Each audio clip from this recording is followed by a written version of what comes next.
사람은 여러모로 연약하죠. 그래서 어떤 연약함들이 나타나냐면 그 중에 하나를 오늘 말씀드리고 싶은 것이 바르게 알아야 되는데 그 바르게 알아야 될 것을 바르게 알지 못하는 연약함들이 있어요. 그 바르게 알아야 될 게 너무 뻔한데 그걸 머리로 알고 있지만 그러나 여러 오해, 자기가 갖고 있는 다른 가치관, 또 어찌 보면 무지함, 이걸 통해서 바르게 알아야 될 것들을 바르게 알지 못하는, 그래서 손해를 입는 그런 모습들이 사람들에게서 많이 보이는 것을 보게 됩니다. 예를 들어 학생들에게 학교는 마치 족쇄같이 나를 억누르는 족쇄 같고, 또 공부는 빨리 벗어 던지고 싶은 짐처럼 학생들이 느낍니다.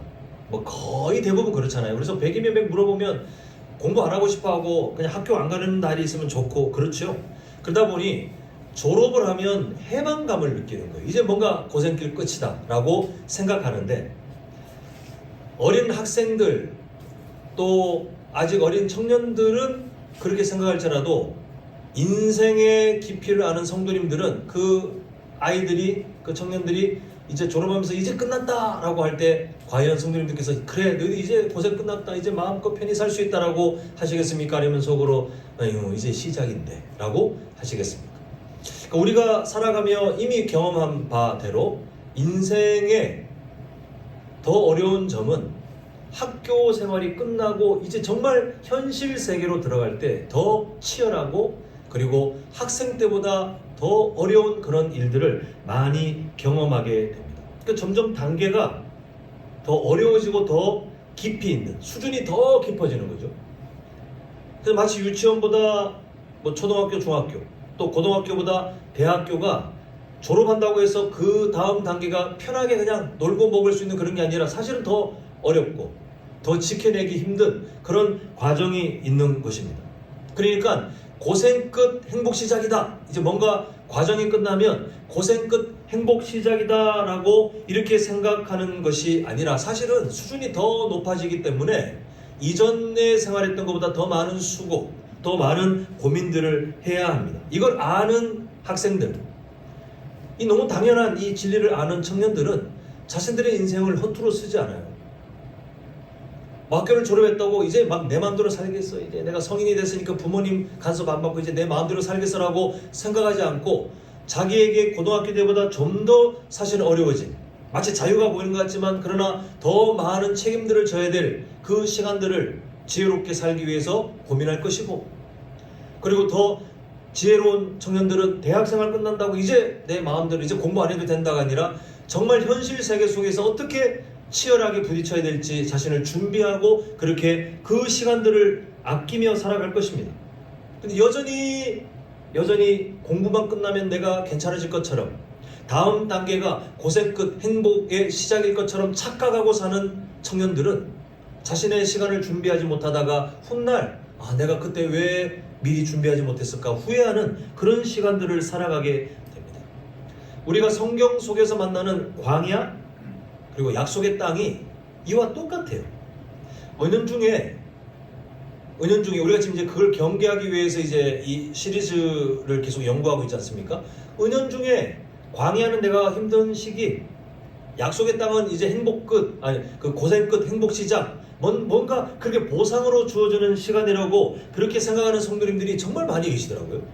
우리 교회는 안 계시겠지만 그런 분들이 정말 많이 계십니다. 근데 그런 분들이 겪는 손해가 뭐냐 하면 실제 현실이 그렇지 않은데, 이거 지나면 이제는 내가 행복이 오겠지, 뭐 이제 괜찮아지겠지, 이게 지금 광야와 같고 이게 지나가면 이제는 마치 젖과 꿀이 흐른다고 하는 그 단어가 그 말이 아니라고 설명드렸으나 그렇게 오해하면서 이제는 좀 편하게 살겠지라고 생각하다가 실망을 하게 돼요. 현실이 그렇지 않기 때문에 낙심을 하게 되더라는 거죠. 근데 지혜로운 성도님들은 그게 아님을 알고 광야보다 사실은 약속의 땅 가나안이 더 수준 높은 훈련의 장소인 것을 알고 살아가는 분들은 그게 맞게 지혜로운 삶을 미리 준비하며 사는 것을 보게 됩니다. 오늘 우리는 그런 측면에서 성경에서 말하는 가나안 땅, 그리고 우리의 삶의 그 약속의 땅의 의미가 무엇인지를 간단하게 한번 살펴보겠습니다. 먼저 첫 번째 제목 보시면, 자 함께 읽겠습니다. 시작. 가나안에서의 생존 법칙은 광야 때와 다릅니다입니다. 우리가 광야, 가나안 이게 비교하면 딱 장소가 다르구나.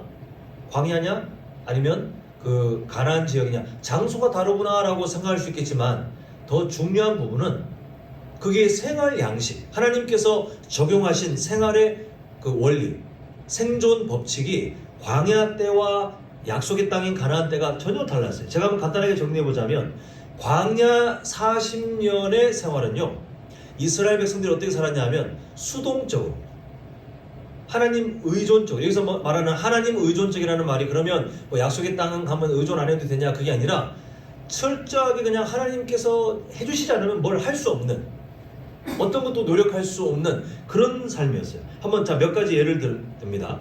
광야에서는 농사를 짓는 수고를 안 해도 돼요. 매일마다 뭐가 내렸죠? 먹을 수 있는 일용할 양식인 만나가 내렸습니다. 그걸 먹고 살면 돼요.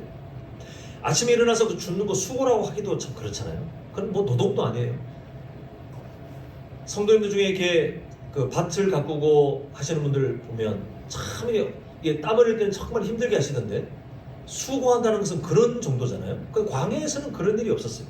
또 이 지역은 물이 없기 때문에 유목민들은 항상 어디에 가면 제일 먼저 우물이 나올 수 있는지를 먼저 땅을 파서 확인했어야 됩니다. 안 그러면 그 가문이 몰살당하기 때문에. 그래서 예전에 이삭도 보면 우물을 파고 우물이 막히면 또 그 대적들이 우물을 막으면 가서 또 우물을 파고 그랬잖아요. 근데 광야를 지날 때 이스라엘 백성들은 우물을 팔 수고를 안 해야 돼요. 땅을 안 파도 돼요. 누가 주십니까? 목마르다 하면 하나님이 반석을 콱 깨뜨려서 물을 주시고, 전혀 뭐 어렵지 않아요. 광야에서 살 때는요, 어디로 가야 될지, 언제 멈춰야 될지 뭐 고민할 필요가 전혀 없어요. 그냥 하나님이 가자 그러면 가고, 새벽에도 하나님께서 가자 그러면 출발했어야 되잖아요. 뜨거운 햇빛이 있어도 하나님이 멈춰라고 하면 멈췄어야 돼요. 그 시간이 뭐 아무리 길어져도 그냥 거기서 계속 하나님께서 출발 명령을 내리시기 전까지는 그냥 있었어야 돼요. 뭐 주변 환경, 뭐 지도를 보고 내일은 어디로 가야 되지? 그 지도자들이 모여서 함께 의논하고 수고하고 그렇게 고민할 필요가 전혀 없었습니다. 이렇듯이 광야에서의 삶은요, 수동적이에요. 이스라엘 백성들이 뭔가를 힘들여서 뭘 안 해도 되는 수동적인 삶. 그래서 뭐 음식 같은 거를 보관할 필요가 없죠. 보관하면 다 썩도록 하나님이 만나를 다 썩도록 하셨기 때문에 그냥 매일마다 주시면 먹고, 그렇게 수동적으로 하나님을 철저히 의존하며 다른 어떤 수고를 하지 않아도 살 수 있는 게 생존 법칙, 그 광야에서의 생존 법칙이었습니다. 그러나 약속의 땅은 전혀 다르죠. 그동안 내렸던 만나가 그쳤기 때문에 이제 이스라엘 백성들은 경작을 해야 돼요. 수고해서 먹을 것을 이제는 스스로 하나님 앞에서 은혜를 구하지만, 이른 비와 늦은 비를 기다려야 되겠지만, 그러나 그 수고는 자기가 다 감당했어야 됩니다. 그리고 우물을 파야 됐어요. 더 이상 반석에서 물이 흘러나오는 그런 기적은 더 이상 없었습니다. 길을 인도하는 불기둥, 구름기둥 더 이상 없어요. 이제는 뭔가를 결정할 때 하나님 앞에 엎드리되 그 하나님의 말씀 안에서 최선을 다해서 뭔가를 해야 되는 그런 수고와 책임이 따라오게 됐어요. 간단히 정리하자면 광야는 하나님께서 그냥 거의 어린아이 대하듯이 입에 떠 먹여주셨다면, 가나안은 이제 그 어린아이보다 좀 큰 거예요. 하나님께서 생존 법칙을, 그 훈련의 방법을 바꾸셔서 이제는 너희들이 수고해도 될 시점이야. 이제는 너희들이 충분히 이렇게 해도 돼. 다만 내가 살아갈 수 있도록 돕겠지만 너희들이 해야 될 그 책임은 너희들이 해야 돼라고 하나님의 은혜 안에 인간의 수고와 책임이 요구되는 그런 수준의 땅이 바로 가나안 땅이었습니다. 그러니까 이거는 단순하게 이렇게 살았구나 저렇게 살았구나가 아니라 처음에 예화 때 말씀드린 것처럼 수준이 달라진 거예요. 마치 광야에서의 삶이 초등학교 정도라면 이제 가나안에서 살아가는 삶은 고등학교 정도, 더 많이 수준이 높아지고 더 많은 수고를 해야 되고 더 많은 훈련을 받아야 되는, 그렇게 하나님 말씀 안에서 능동적으로 살아가야 되는 것이 바로 가나안 약속의 땅의 특징이라는 것입니다. 사랑하는 성도 여러분, 우리의 삶도 동일해요. 하나님께서 우리의 삶을 훈련시키시는데, 왜냐하면 하나님의 꿈이 우리가 자라게 하시는 거잖아요. 자라는 것에는 필요한 공급, 또 필요한 훈육, 여러 방법들이 필요한데, 하나님께서 우리를 양육하시는 그 방법이 광야와 같은 시간에 반응하시는 것과 약속의 땅이라고 표현되는 우리의 일상생활에 우리에게 반응하시는 것이 전혀 다른 것을 보게 됩니다. 근데 만약에 이 하나님께서 일하시는 방식을 전혀 고려하지 않고 매 순간 일상을 살면서도 마치 광야에서 하나님께서 만나를 주시는 것처럼, 반석이 깨지면서 물이 나오는 것처럼, 불기둥과 구름기둥이 항상 눈에 보이는 것처럼, 그런 식으로 뭔가 초자연적인, 약속의 땅에서 그건 다 없어졌잖아요. 근데 여전히 약속의 땅에 갔는데 그걸 구하는 어떤 이스라엘 백성의 그 삶처럼 일상 속에서도 하나님의 어떤 뜻을 과대 해석하거나, 또 일상 속에서도 자기가 이제는 농사도 해야 되고 우물도 파야 되는데 하나님이 일상 속에 주신 사명에 대해서 어떤 수고도 안 하려고 하고 회피하려고 하고, 그리고 만나 같은, 또 반석에서 물이 나오는 것 같은 특별한 기적들로 맨날 기다리고, 이렇게 살면 우리의 일상, 약속의 땅이라고 부를 수 있는 우리의 일상을 그렇게 해석하고 하나님이 일하시길 기다리면 우리는 늘 실망할 수밖에 없어요. 능동적으로 살아갈 수가 없다는 것입니다. 따라서 우리는 광야의 시간에 우리를 양육하시는 하나님의 방법과 가나안과 같은 일상의 시간 속에 우리를 양육하시는 하나님의 그 방법이 다르다는 것을 지혜롭게 잘 알고 하나님의 뜻을 분별하며 살아가는 것이 우리가 성숙한 성도가 되는 또 하나의 비결인 것을 보게 됩니다. 자, 두 번째 제목을 또 함께 보도록 하겠습니다. 시작. 광야의 결핍이 아니라 가나안의 무교가 더 위험합니다. 예, 우리가 수요 저녁 예배 때 이 가나안 또 광야를 다룰 때도 우리가 한번 봤던 내용인데, 자주 봤던 내용이에요. 오늘 본문을 보니까, 오늘 본문도 그러잖아요. 여러 번 봤잖아요. 오늘 본문을 보니까 가나안 이제 입성을 앞두고 모세가 이스라엘 백성들에게 이제 어찌 보면 마지막 설교와 같은 정말 중요한 타임이에요.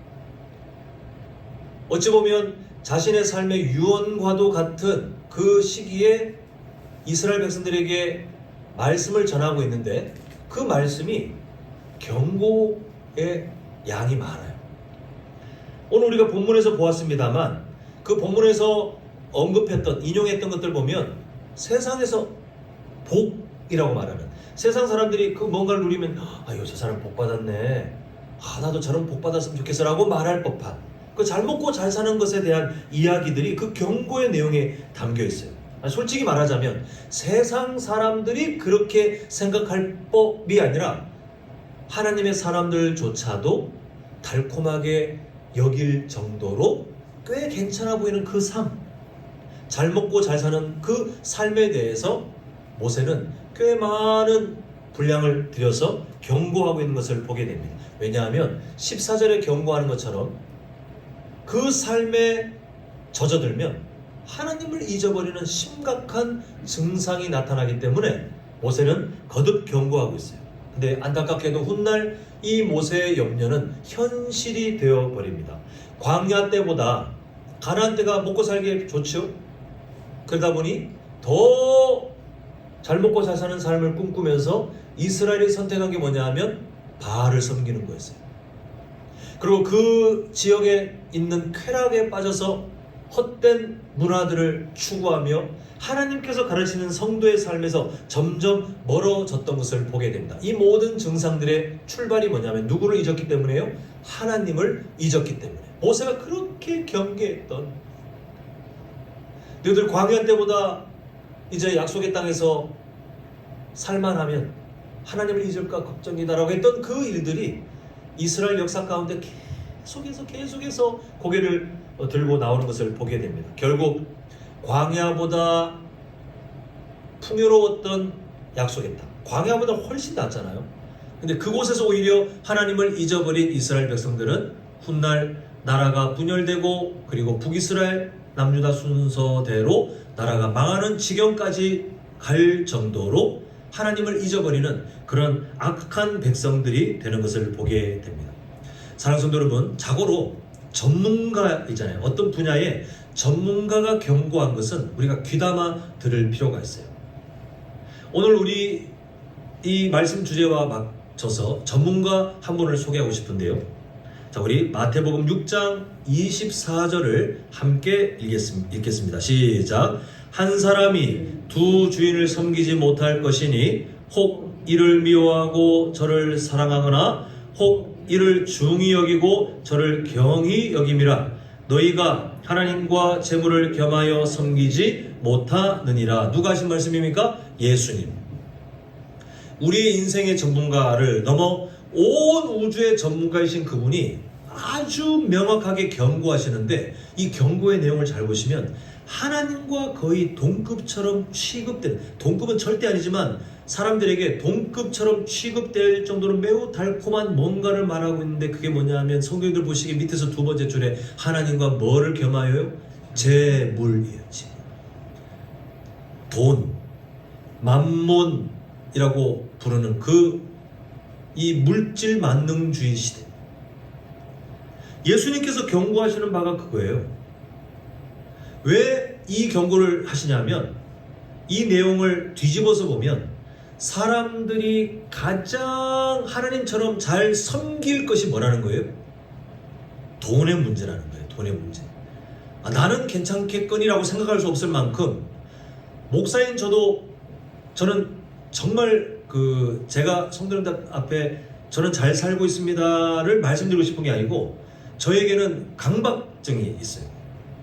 그 돈에 대해서 제가 뭔가를 쉽게 누리면, 제가 그 물질에 대해서 좋아하는 저의 그 본성을 제가 알기 때문에, 저는 가급적이면 성도님께 부탁드리기를, 저에게 뭐 사례도 하지 마십시오 자꾸 말씀드리는 이유가 뭐냐 하면, 여기에 맞들리면 목사인 저도 헤어나올 수가 없어요. 더 바라고 다음에 또 안 주면 왜 이번에 안 주지? 이 사람 마음이란 게 돈에 대해서 참 연약하더라고요. 예수님이 경고하신 바가 그겁니다. 그냥 가만히 있으면 하나님처럼 섬길 수 있는 게 돈. 원래부터 그런데 오늘날 많은 목회자들께서 우려하는 것처럼 우리나라의 특징이 그 물질 만능주의에, 그냥 흔히 말하는 물질 만능주의가 아니라 정말 물질 만능주의에 빠져 있는 그런 시대적 특징을 보면서 많이들 걱정하고 있는 것을 보게 됩니다. 모세가 설교를 통해 경고했던 바가 그거잖아요. 물질 만능주의. 그것 때문에 하나님을 의적과 두렵다라고 했던 그 사보다 훨씬 심각한 이 말세에 대해 예수님마저도 우리에게 경고하시는, 너희가 하나님과 재물을 겸하여 섬기지 못한다. 이 말이 뭡니까? 우리 중심에 방이 하나 있는데, 하나님이 계시면 우리는 돈을 섬기지 않을 것이고, 돈을 섬기면 하나님은 밀려날 수밖에 없어요. 아무리 교회를 열심히 다녀도, 아무리 뭔가 대단한 일을 하고 있는 것 같아도, 우리는 보지 못하지만 중심을 보시는 하나님께서 딱 판단하시기를, 너 마음에 돈이 있구나. 그러면 그 사람은 하나님을 섬기지 못한다고 예수님께서 경고하시는 것을 보게 됩니다. 우리 성도님들의 삶이 늘 겸손하고 하나님 앞에 바로 서고자 노력하시는 거 압니다. 성도님들을 무시해서가 아니라 인간의 연약함에 대해서 말씀드리는 거예요. 우리는 누구나 나는 아니겠지 하는 순간 방심해요. 그러니까 늘 조심하셔서 세상의 어떤 부유함, 세상의 안락함, 세상 사람들이 말할 법한 어떤 복, 성공, 이런 것을 내가 맛보는 순간 순식간에 우리는 하나님을 잊어버리기 딱 좋은 연약함을 내가 갖고 있구나라고 아예 인정하셨으면 좋겠어요. 그래야 조심할 수 있어요. 그래서 우리가 천국 가는 그날까지 우리에게 있는 연약함이지만, 그러나 예수님께서 경고하신 바를 기억하고, 또 모세도 이스라엘 백성들에게 그 경고의 설교를 거듭해야 했던 정도로, 그리고 그 이후의 역사가 정말 그렇게 현실이 되었다는 그 증거를 우리가 보았잖아요. 그것을 우리가 기억하시면서 늘 조심하여 천국 가는 그날까지 우리가 하나님과 재물을 겸하여 섬길 수 없는데 재물을 섬길게요가 아니라 하나님만 내 삶의 왕이십니다 라고 선언할 수 있는 우리 모두가 될 수 있기를 간절히 소망합니다. 자, 마지막 세 번째 제목 함께 읽겠습니다. 시작. 가나안은 광야보다 하나님의 은혜가 더 필요한 땅입니다. 이 앞부분에서 우리는 광야와 가나안 땅이 이 생존 방식, 생활 방식이 전혀 다르다는 것을 함께 봤습니다. 그 광야는 하나님의 어떤 개입이 즉각적이었잖아요.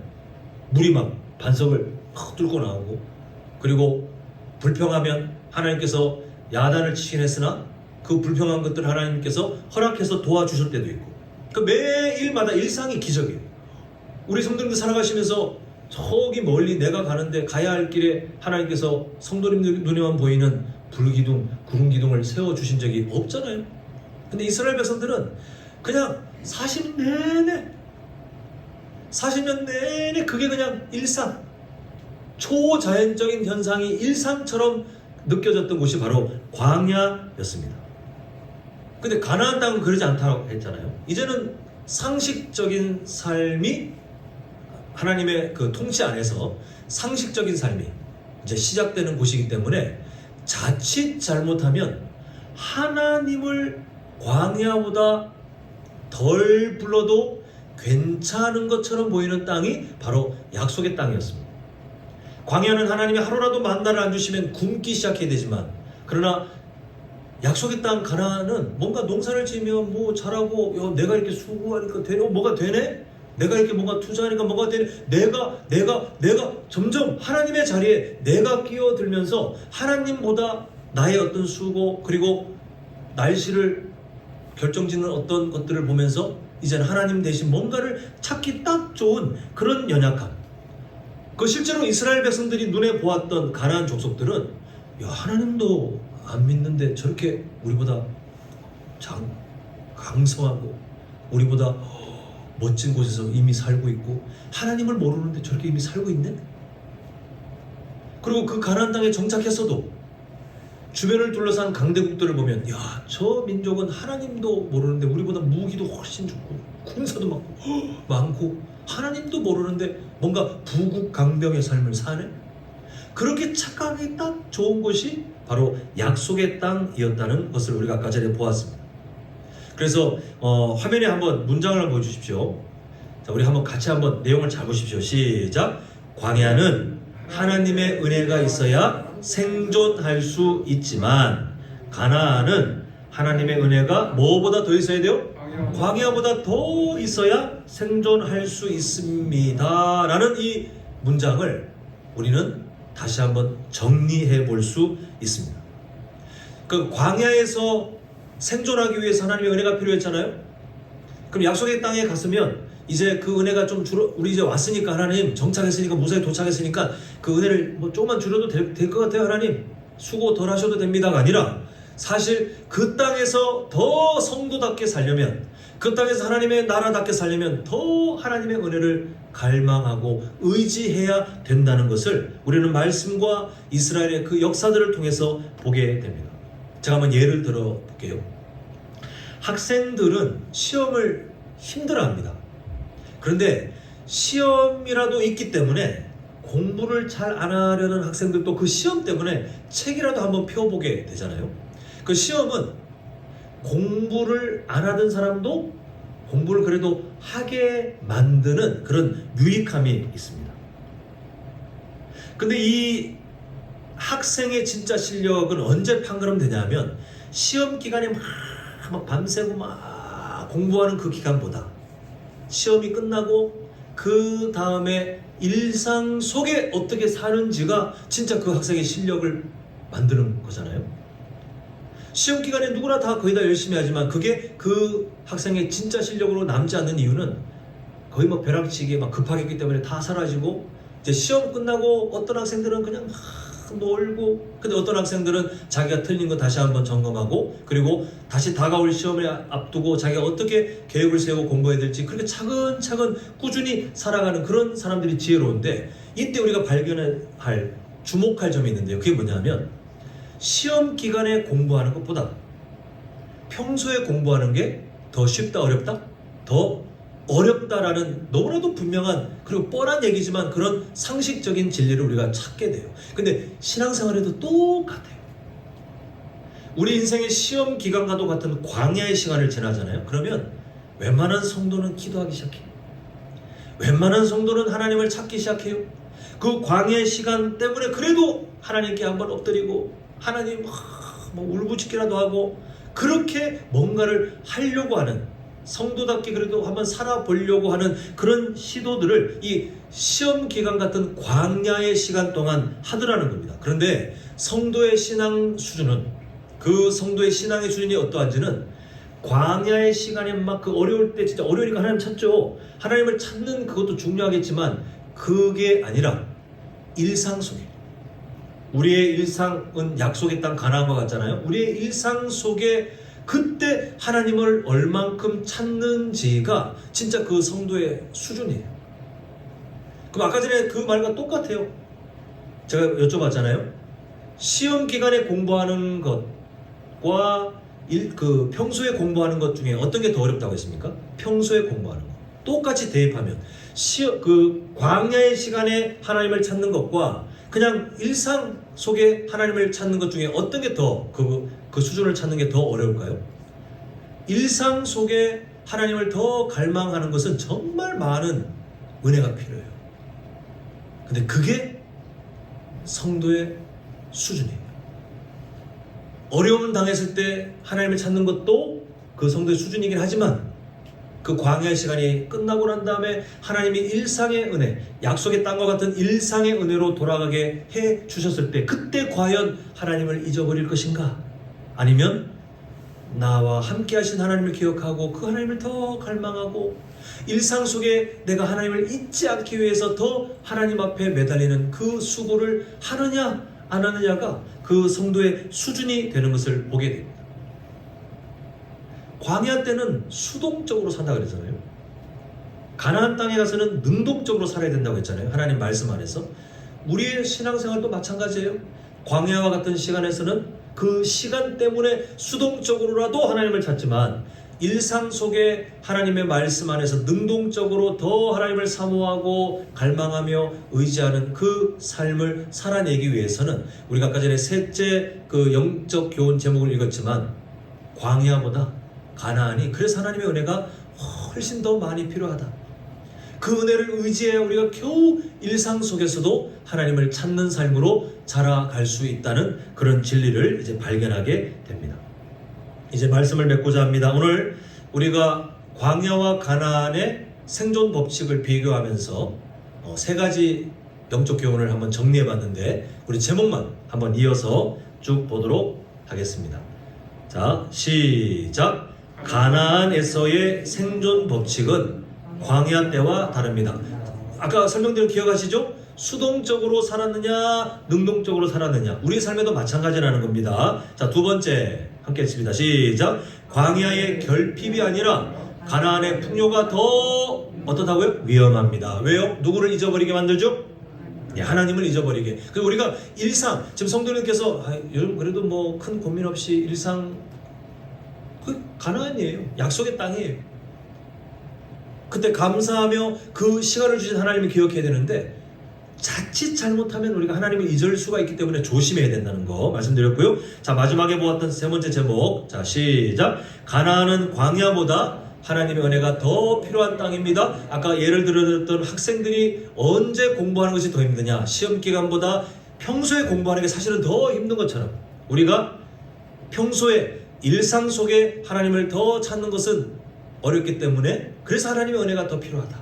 이렇게 우리가 함께 정리를 해보겠습니다. 자, 마지막으로 시편 73편 28절 우리 한 목소리 함께 읽겠습니다. 시작. 하나님께 가까이함이 내게 복이라. 내가 주 여호와를 나의 피난처로 삼아 주의 모든 행적을 전파하리이다. 아멘. 시편 73편은 워낙 유명한 시편이죠. 아삽이란 사람이 눈으로 봤을 때에 하나님을 믿는 사람들은 늘 뭔가 고난을 당하는 것 같고 때로는 병도 걸리고 그리고 세상을 떠날 때도 그 사람 정말 열심히 하나님을 섬겼던 사람인데 뭔가 좀 어렵게 중병 걸려서 세상 떠나고, 근데 가만히 보니 세상에 악한 사람, 하나님을 모르는 사람들은 오히려 막 돈도 많고 피부도 늙지 않는 것 같고 매끈하고 건강도 안 흔들리고 훗날 세상을 떠날 때 보니까 편하게 천수를 다 누리고 편안하게 세상을 떠나는 것을 보면서 이 뭐지? 대체 이게 뭐야? 그 부조리해 보이는 현실 속에 너무 힘들어했잖아요. 근데 이 아삽이 하나님을 경험하고 나서 내린 결론, 하나님께서는 우리가 눈에 보이는 이 현실 세계 그것으로 끝나는 게 아니라 결국은 하나님은 하나님의 공의대로 심판하실 것이야. 그리고 마지막에 도달한 결론이 바로 이 구절이잖아요. 하나님께 가까이 함이 내게 복이라. 다른 게 복이 아니더라. 세상 사람들처럼 뭐 돈 많고 건강 안 흔들리고 하던 것마다 하면 다 잘 되고 그게 복이 아니라 누구를 가까이 함이 하나님께 가까이 함이 내게 복이라. 이게 아삽이 시편에서 고백했지만 사실 온 우주를 관통하는 절대적인 진리예요. 오늘 광야와 가나안 우리가 함께 보았지만 거기도 마찬가지로 적용돼요. 이렇게 제가 적용해 보자면 아무리 광야와 같아도요, 하나님을 가까이 할 수 있는 자리라면 그 자리는 복이에요. 근데 우리가 만약에 부유함을 누리는 뭔가 채워지고 아니면 정말 고민거리가 없네 라고 할 정도로 어떤 일상, 약속의 땅과 같이 어떤 일상의 삶에 우리가 산다 할지라도 혹시 그게 하나님을 가까이 하는 것을 방해하는 요소가 된다면 그건 저주예요. 그 평안함이 오히려 위기예요.